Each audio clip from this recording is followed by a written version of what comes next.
இயேசு கிறிஸ்துவின் நாமத்தினால் உங்களை வாழ்த்துகிறோம். இந்த நல்ல நாளிலே ஆண்டவருடைய வார்த்தையை நாம் பார்க்கலாம்.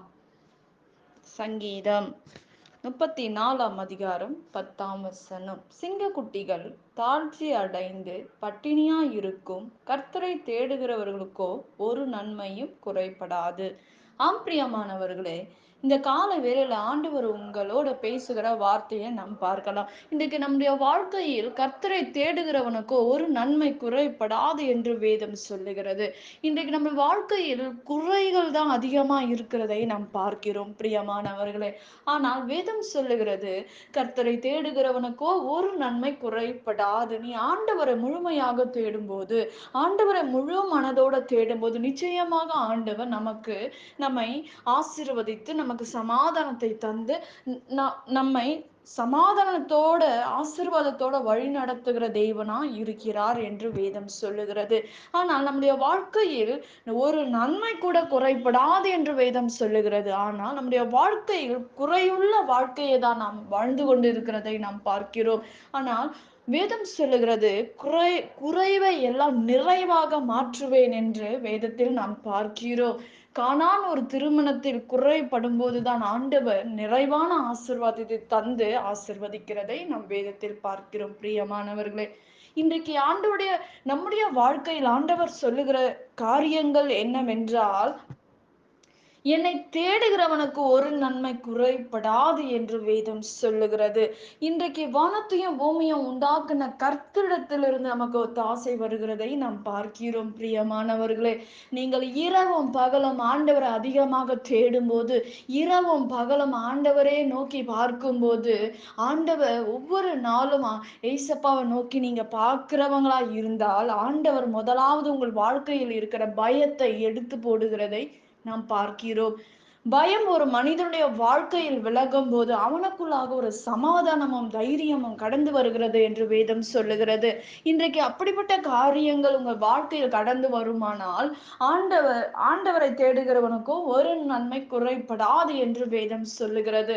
நம்முடைய எல்லா பாவங்களும் நீ ஆண்டவரை அதிகமாக தேட தேட நமக்குள்ளாக இருக்கிற பாவங்கள் நம்மை விட்டு விலகுகிறது. பிசாசு கொண்டு வந்து வைக்கிற பொல்லாத காரியங்கள்லாம் நம்ம விட்டு விலகும் போது பரிசுத்தம் நமக்குள்ளாக கடந்து வருகிறது. நம் இருதயத்துக்குள்ளாக பரிசுத்தம் வருகிறது. நம் வீட்டுக்குள்ளாக பரிசுத்தம் வருகிறது. நாம் பரிசுத்தத்துக்குள்ளாக வாழ வாழ ஆண்டவருடைய பிரசன்னம் நம் மேல் இறங்க, அவருடைய வார்த்தையை நாம் தியானிக்க நமக்குள்ளாக இருக்கிற எல்லாம் குறைவான காரியங்கள், பாவமான காரியங்கள், சாபங்கள் எல்லாம் நம்மை விட்டு விலகுகிறது. விலகும் போது ஆண்டவர் நம்ம அதிகமாக பற்றி கொள்ளும் போது நமக்கு வருகிற எல்லா காரியங்களையும் கர்த்தர் நன்மையாக முடித்து தருகிற தேவனா இருக்கிறார் என்று வேதம் சொல்லுகிறதை நாம் பார்க்கிறோம் பிரியமானவர்களே. இன்றைக்கு நாம் நாம் குறைவுகள் நம்மை நோக்கி வருகிறது என்றால், நாம் ஆண்டவரை விட்டு விலகி நிற்கிறோம் என்று அர்த்தம். நீ ஆண்டவரை விட்டு விலகும் போதுதான் உங்களுக்குள்ளாக குறைகள் வருகிறது. பொருளாதார பிரச்சனைகள், பண பிரச்சனைகள், சகல காரியங்களை நாம் சந்திக்கிறோம். ஆனால் ஆண்டவருடைய வார்த்தை சொல்லுகிற காரியம் என்னவென்றால், நீ கர்த்தரை தேடும்போது ஒரு காரியம் கூட, ஒரு நன்மை கூட குறைபடாது என்று வேதம் சொல்லுகிறது. இன்றைக்கு நாம் எப்படிப்பட்ட சூழ்நிலையில் இருக்கிறோம்? நீ உலக காரியங்களை நோக்கி ஓடிக்கொண்டு இருக்கிறாயா? நீ கர்த்தரை மாத்திரம் சார்ந்து வாழும்போது உன்னை தேடி அநேக ஆசீர்வாதங்கள் கடந்து வரும்.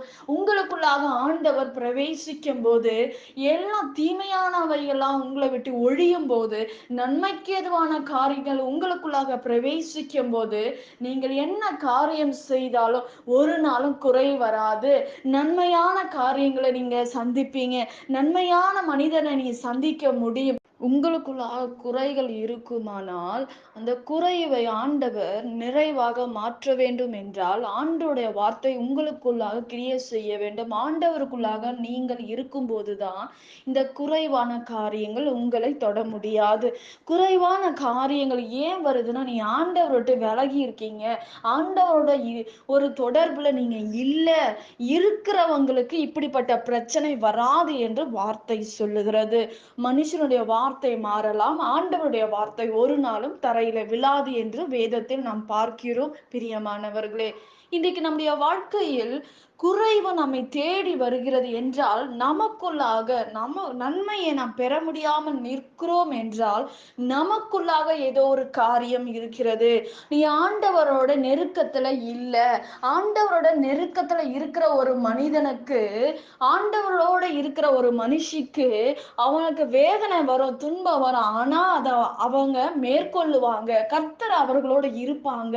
நீ கர்த்தரோட நெருக்கமா இருக்கும்போதுதான் கர்த்தர் எல்லாவற்றையும் நமக்கு கற்றுக் கொடுக்கிறவராய் இருக்கிறார். பிரியமானவர்களே, இன்றைக்கு நீங்கள் உங்கள் வாழ்க்கையில், அநேகருடைய வாழ்க்கையில் கடன் பிரச்சனைகள், பொல்லாத பலவீனங்கள், போராட்டங்கள், அநேக காரியங்களை சந்திக்கிறதை நாம் பார்க்கிறோம். ஆனால் ஒரு மனுஷனுக்கு வியாதியே வராதா என்று கேட்கலாம். ஆனா நமக்கு வியாதி வரலாம். ஆனாலும் அதை மேற்கொள்ளுகிற ஒரு தைரியமும் ஒரு சமாதானமும் நமக்குள்ளாக இருக்கும். இருக்கும் என்றால் ஆண்டவரோட இருக்கிறவங்களுக்கு இருக்கும். ஆண்டவரை விட்டு விலகி நிற்கிற உங்களுக்கு முதலாவது ஒரு பயம் வந்துரும். உங்க சமாதானம் போயிரும், நிம்மதி போயிரும், ஒண்ணுமே செய்ய முடியாது.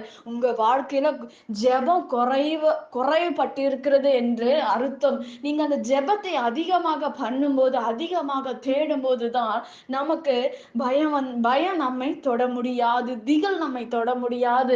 ஒரு குறை என்னை தேடுகிறவனுக்கு ஒரு குறைபடாது என்று, ஒரு நன்மை கூட குறைபடாது என்று வேதம் சொல்லுகிறது. இன்றைக்கு இந்த காரியங்கள் எல்லாம் கேட்கிற உங்களுக்கும் எனக்கும், நீ ஆண்டவரோடு நீங்க விலகுனீங்கன்னா இப்படிப்பட்ட சூழ்நிலைகள், நெருக்கடிகள் நம்மை தொடரும். நீ என்ன வந்தாலும், ஏது நடந்தாலும், உங்க நன்மைக்கு ஏதுவான, உங்க சமாதானத்துக்கு ஏதுவான, உங்க வாழ்க்கைக்கு ஏதுவான காரியங்கள் நடந்தா கூட நீங்க தைரியமா அதை ஃபேஸ் பண்ணக்கூடிய பலனை கர்த்தர் தருவார். ஆண்டவரோட இருக்கிறவர்களுக்கு மாத்திரம்தான். ஆண்டவரை விட்டு விலகி நிக்கிறவங்களுக்கு நிச்சயமாக ஒரு நன்மை, பிரச்சனைகள் மேல பிரச்சனை வரதான் செய்யும். நன்மையை பெற்றுக்கொள்ள முடியாது, ஆசீர்வாதத்தை பெற்றுக்கொள்ள முடியாது. ஒவ்வொரு நாளும் நிம்மதி இல்லாத அலைந்து திரியதான் வேண்டும். ஆனா நீ கர்த்தரோட நெருங்கி இருக்கும்போது இப்படிப்பட்ட சூழ்நிலைகள் உங்களை அணுகாது. நாம் ஜெபிக்கலாம். பரலோகத்தில் வாசமாய் இருக்கிற அன்பின் பிதாவே, உங்க நாம மகிமைப்படுவதாக, உங்க ராஜ்யம் வருவதாக. ஆண்டவரே, இந்த நாள் உங்க கரத்துல ஒப்பு கொடுக்கிறோம். ஏசப்பா, நீர் எங்களோட இடைப்பட்ட வார்த்தைக்காக ஸ்தோத்திரம். உமக்கு நன்றி செலுத்துகிறோம். என் தேவ கரத்தினால நீர் எங்களை மூடி மறைத்து கொள்ளுங்க. எங்களோட பேசுகிற ஒவ்வொரு வார்த்தைக்காக நன்றி செலுத்துகிறோம்ப்பா. இன்னும் அதிகமாக நெருக்கமாக உம்மோட இணையும்படி கர்த்தர் எங்களுக்கு உதவி செய்வீராக. எங்களுக்கு ஒரு அற்புதங்களை செய்வீராக. விண்ணப்பத்துக்கு பதில் தாருங்க அப்பா. பெரிய காரியங்களை எங்க வாழ்க்கையில செய்து முடிப்பீராக. இயேசுவின் நாமத்தில் வேண்டுகிறோம் எங்கள் ஜீவனுள்ள நல்ல பிதாவே, ஆமென். கர்த்தர் தாமே உங்களை ஆசீர்வதிப்பாராக. ஆமென்.